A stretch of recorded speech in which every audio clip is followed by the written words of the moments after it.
Bienvenue sur l'Info en Plus, le podcast destiné aux conseillers en gestion de patrimoine et courtiers, partenaires de Cardif. C'est le dernier podcast de l'Info en Plus consacré aux résultats de la 13e édition du baromètre des CGP et de leurs clients. Et aujourd'hui, nous allons évoquer avec Pascal Perrier, le directeur des réseaux CGP Courtier et e-business de BNP Paribas Cardif France, le sujet de la digitalisation. C'est un des grands thèmes qui est ressorti sur l'édition 2019 et que ce soit les CGP ou leurs clients, on se rend compte qu'il y a une vraie appétence et que les clients sont parfois plus branchés que ne le pensent les CGP. Alors Pascal Perrier, comment vous analysez cette situation ? Les clients sont peut-être plus appétents et les clients ont une meilleure opinion de la digitalisation des CGP que les CGP eux-mêmes. Donc ça, c'est aussi quelque chose qu'on a pu mesurer. Pour revenir sur la digitalisation, effectivement, l'an dernier, moi, j'avais coutume de dire que dans les années qui viennent, on ne devrait plus parler de digitalisation parce que ce serait imposé et que ça serait la norme. Donc, on va pas continuer à parler pendant des années de quelque chose qui est là et qui s'impose. C'est comme les appareils photo numériques. C'est pratiquement tous les appareils photo sont numériques, donc on n'en parle plus. Et en fait, ce qu'on se rend compte en mesurant cette année l'utilisation des outils digitaux, c'est déjà que les CGP, dans leur grande mesure, utilisent 4 ou 5 déjà applications digitales. Ils utilisent les applications de souscription, ils utilisent les agrégateurs, ils utilisent les applications d'après-vente, d'allocation d'actifs. Donc ça veut dire aussi que l'offre d'outils digitaux s'est améliorée. Je prends par exemple notre exemple. Nous n'avions pas d'outils digitaux il y a 2 ans. On a construit notre parcours digital qui est pratiquement complètement terminé. Aujourd'hui, c'est une des meilleures solutions de la place. Et la plupart de nos CGP et courtiers utilisent cette solution digitale. Donc on voit bien, si vous voulez, que l'offre crée aussi l'utilisation. 84% des CGP aujourd'hui utilisent des solutions digitales, au moins 4 en moyenne. Ça veut dire aussi que les outils que l'industrie fournit au CGP, les outils sont bons et permettent au CGP de travailler de manière plus digitale qu'ils le faisaient par le passé. Donc ça, c'est quelque chose qui est extrêmement important. Et alors, effectivement, pour revenir à votre propos, quand on interroge les clients, à plus de 60% disent « mais nous, on veut utiliser le digital, on est appétent au digital, on l'utilise tous les jours finalement dans la vie quotidienne, chez nous, sur Internet, etc. Donc pourquoi aujourd'hui on ne signerait pas électroniquement un acte de souscription ou un acte de rachat proposé par le CGP ?» Donc on a une vraie poussée, j'allais dire, des clients. Et c'est un peu comme l'ISR d'ailleurs. Les clients vont pousser encore plus pour les CGP qui ne sont pas digitalisés. Je pense qu'on verra donc une poussée des clients qui vont mettre quelque part forcer les derniers résistants à la digitalisation à le mettre en œuvre. Et ce dont on se rend compte aussi finalement, si on en parlera peut-être en conclusion de ce qu'est l'industrie des CGP aujourd'hui, on voit que l'industrie, elle est en train de se rajeunir, de se moderniser.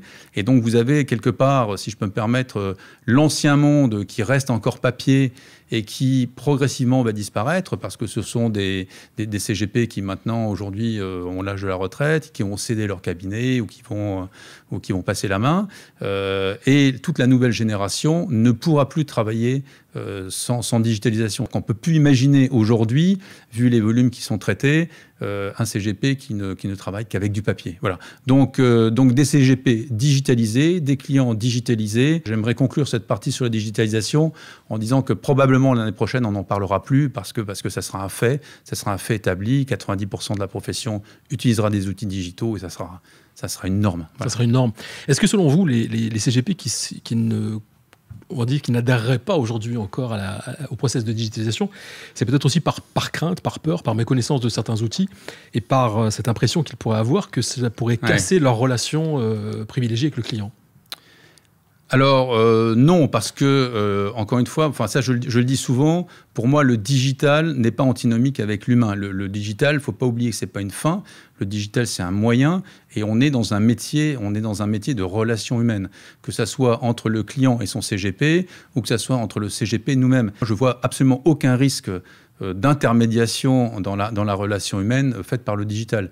Le digital, c'est un outil, rappelons-le, c'est simplement un outil qui permet de sécuriser les transactions, qui permet de faire en sorte que les transactions soient plus rapides, soient mieux complétées, qu'il n'y ait plus d'erreurs, et finalement que le temps passé auparavant à traiter du papier, à avoir des tâches, j'allais dire, à faible valeur ajoutée, eh bien aujourd'hui, soit utilisé par nos collaborateurs justement à proposer un service à forte valeur ajoutée à nos clients CGP et les CGP de la même manière à leurs propres clients, plutôt que de traiter des opérations en papier. Donc réellement, moi, j'ai aucune crainte sur le sujet, et au contraire, je pense que ce métier, cette industrie de la gestion patrimoniale, c'est un métier d'homme, c'est un métier de proximité. Et d'ailleurs, vous ne m'avez pas posé la question sur les robo-advisors. Je fais juste une parenthèse parce qu'on est un peu dans le digital. Les robo-advisors ne percent pas parce que le CGP, il veut garder la relation avec le client, et le client n'a pas envie finalement que son épargne soit gérée par une machine. Donc là, on en est encore, je pense qu'on en est encore assez loin, mais on reste sur un métier d'homme. Pascal Perrier, nous sommes arrivés au terme de cet entretien. Alors, on l'a dit, cette étude des CGP et de leurs clients est évidemment beaucoup plus complète que ce que nous avons abordé aujourd'hui, mais nous avons voulu choisir 3 thèmes importants que nous avons développés ensemble. Au regard de justement l'édition 2019, 13e édition du genre, comment vous voyez évoluer la profession ? Écoutez, d'abord, je pense qu'on peut répondre déjà vu sous 2 angles. La première chose, c'est de parler de BNP Paribas Cardif, de la longévité de notre entreprise sur le marché des CGP, puisqu'on y est depuis 35 ans maintenant. Et le fait de pouvoir dire aujourd'hui, ça fait 13 ans qu'on conduit cette étude, ce baromètre, démontre notre ancrage profond dans la profession des CGP, et notre légitimité auprès de nos partenaires à conduire ce type d'études et à finalement en tirer des conclusions et à mesurer, j'allais dire, l'état de la profession aujourd'hui. Donc ça, c'était votre question. Moi, ce que je vois dans la profession aujourd'hui, je vois une profession qui a beaucoup d'avenir, qui est dynamique, parce que comme je le disais tout à l'heure, finalement, ce qui compte dans une relation de ce type, dans la gestion patrimoniale, c'est la confiance qu'on accorde à un humain. Et les CGP ont un avantage considérable sur d'autres acteurs de la gestion de patrimoine, c'est qu'ils connaissent peut-être plus finement leurs clients, intimement, en matière familiale, pour être à même de leur donner finalement du conseil patrimonial, fiscal, en ingénierie, peut-être un peu plus précis et plus complet. Donc voilà, donc pour moi, c'est fondamental, j'allais dire, pour l'avenir de la profession, pour l'avenir positif que je vois dans la profession. Et pour terminer, ce que je voulais dire, c'est que cette profession, je la vois se rajeunir, puisque aujourd'hui, j'ai beaucoup en face de moi, beaucoup de CGP quarantenaires. Donc, il y a toute une nouvelle génération qui vient, une génération qui est une génération d'entrepreneurs digitalisés, qui a une vision, j'allais dire, une vision forte de ce marché, qui y croit, qui investit. On l'a vu tout au début de l'entretien, 8 cabinets sur 10 ont des volontés de se rapprocher, de croître, d'acquérir d'autres cabinets. Donc c'est une profession qui a vraiment du fond, qui a des fondamentaux solides, et qui a, en tout cas à mes yeux, un avenir vraiment radieux. Merci Pascal, à bientôt. Merci. Merci d'avoir écouté l'Info en Plus. Si vous avez aimé l'émission, n'hésitez pas à la partager avec votre réseau, à donner des étoiles. N'hésitez pas non plus à nous faire part de vos remarques, de vos questions, mais aussi des sujets que vous aimeriez aborder sur l'Info en Plus.